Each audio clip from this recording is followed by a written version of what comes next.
புரட்சி தலைவர் கண்டெடுத்த இயக்கம், புரட்சி தலைவர் கண்டெடுத்த சின்னம் இரட்டை இலை சின்னம்.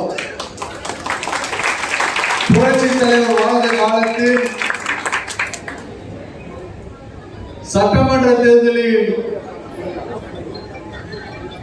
ஒரு மாபெரும் வெற்றியை பெற்று தந்த சின்னம் இரட்டை இலை சின்னம்.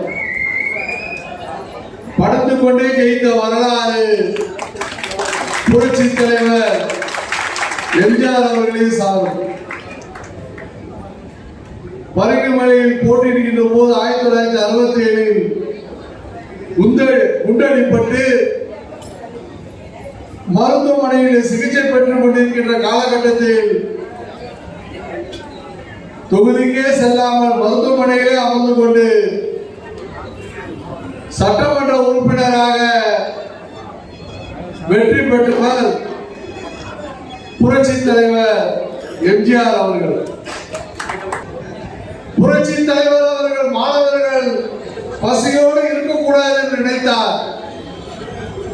அம்மா அவர்கள் முதலமைச்சராகின்ற காலகட்டத்தில் தமிழகத்திலே இருக்கின்ற எந்த மக்களும் பசியோடு இருக்கக்கூடாது, 3 வேளை நல்ல உணவுகளை உண்ண வேண்டும் என்பதற்காக அம்மா உணவகத்தை கொண்டு வந்தார்.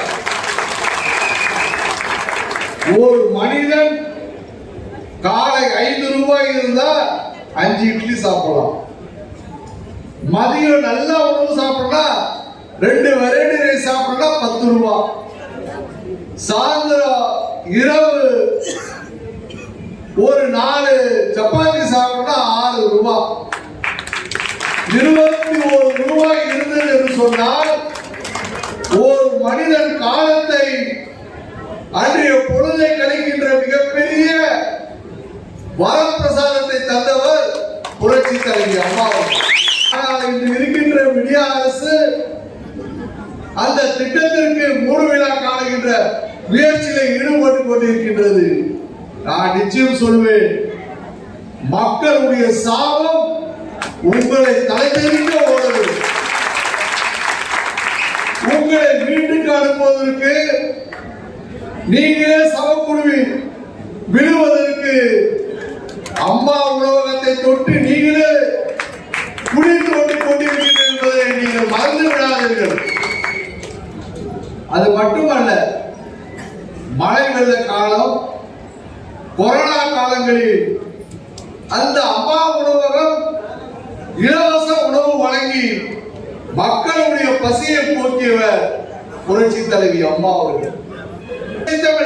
எடப்பாடியாருடைய ஆட்சி காலத்தில் சாதனைகளை நாம் மக்களிடத்திலே தெல்ல தெளிவாக எடுத்து சென்றோம் என்று சொன்னால் வெற்றி என்பது மிகவும் சுலபமாக நமக்கு அமைந்துவிடும்.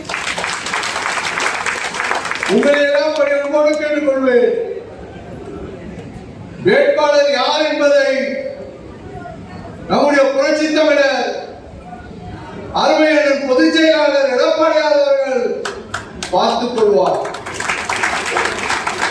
கூட்டணி கட்சிகளை புரட்சி தமிழர் அண்ணன் எடப்பாடியார் பார்த்துக் கொள்வார். ஆனால் நமக்கு இருக்கின்ற பணிகள் எல்லாம் யார் அடையாளம் காட்டப்படுகின்றார்களோ அவர்களை வெற்றி பெற செய்வதுதான் புரட்சி தமிழர் எடப்பாடியாருடைய கருத்தை வலுப்படுத்துவதுதான் நம்முடைய தலையான கடமை. அதை நிறைவேற்றிட வேண்டும். அந்த வெற்றியை நாம் பறிக்க வேண்டும் என்று சொன்னால் கடுமையாக உழைக்க வேண்டும். கடுமையாக உழைக்க வேண்டும் என்று சொன்னால் பிரச்சாரங்கள் செய்ய வேண்டும். திண்ணை பிரச்சாரமாக மக்களை சந்திக்கின்ற பொழுது உங்களுடைய வாய்மொழியாக இந்த விடியா அரசினுடைய அவலங்கள், நம்முடைய அரசினுடைய சாதனைகளை தெளிவாக எடுத்துரைத்தாலே வெற்றியை நாம் தீர்மானித்து விடலாம். செய்திகளை உடனுக்குடன் தெரிந்து கொள்ள நமது அம்மா இணையதள தொலைக்காட்சியை சப்ஸ்கிரைப் செய்து அருகில் உள்ள பெல் ஐகானை